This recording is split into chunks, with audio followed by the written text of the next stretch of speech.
Welcome back everyone. Assalamu alaikum. My name is Rawaha Khan, and in the last video we have installed Python. Now in this video let's start learning Python from the first topic, which is variables in Python. So first I will open my IDLE, which is here. And you can see it's a blank window. Like if you use mathematics, we use some plus minus here. Like I say here 5 plus 5. Oh, you got an answer. It's 10, right? And in the same way, when you go to the algebra, you learn about the variables, okay? So the simple definition I can say here that the variable is a container where you can put any value and you should name it, and that name is that variable. Here we can do some operation, like I say here, suppose the variable name is x and now I want to put a value, so the value would be 56. Okay, so then say enter.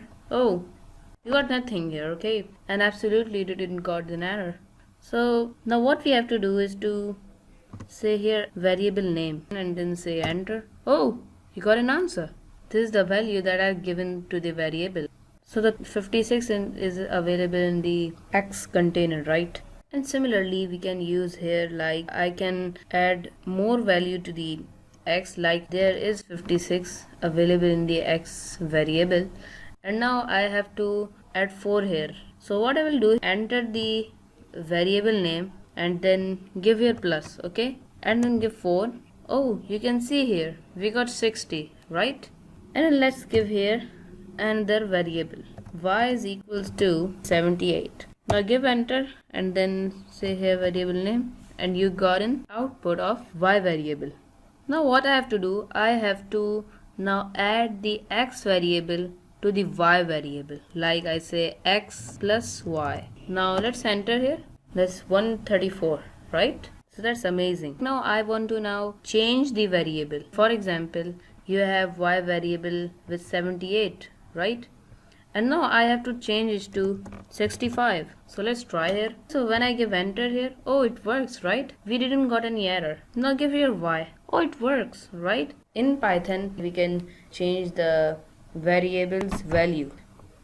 Now I have done this operation, like I have added any number with the x variable, which is 4, right?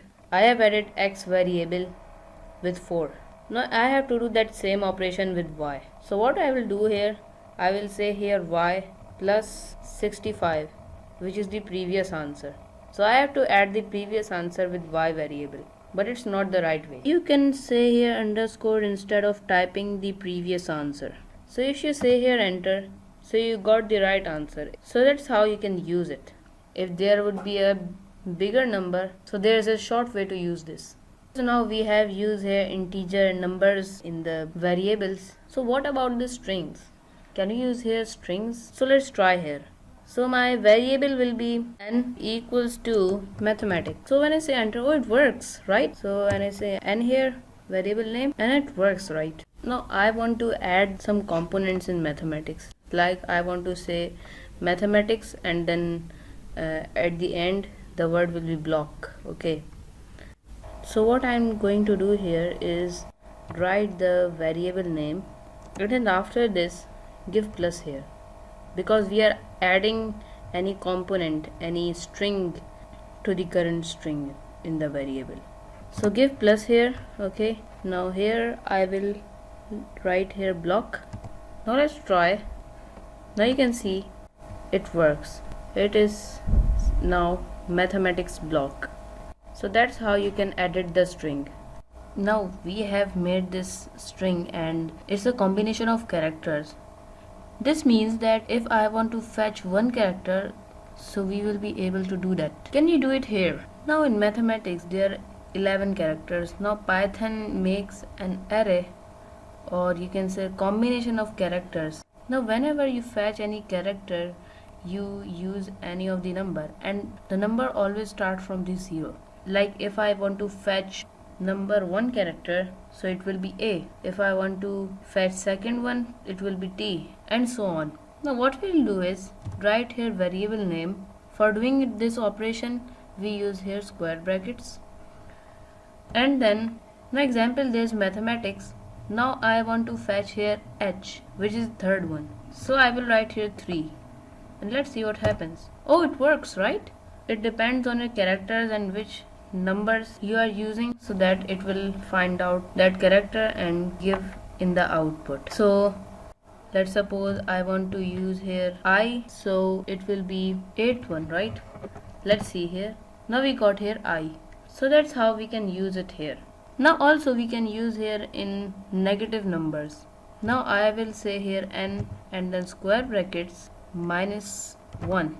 So for negative numbers, the character starts from left to right, means that minus 1, there is minus 1, it will start from the end of the character and it will end on the start of the character, where is the word is starting.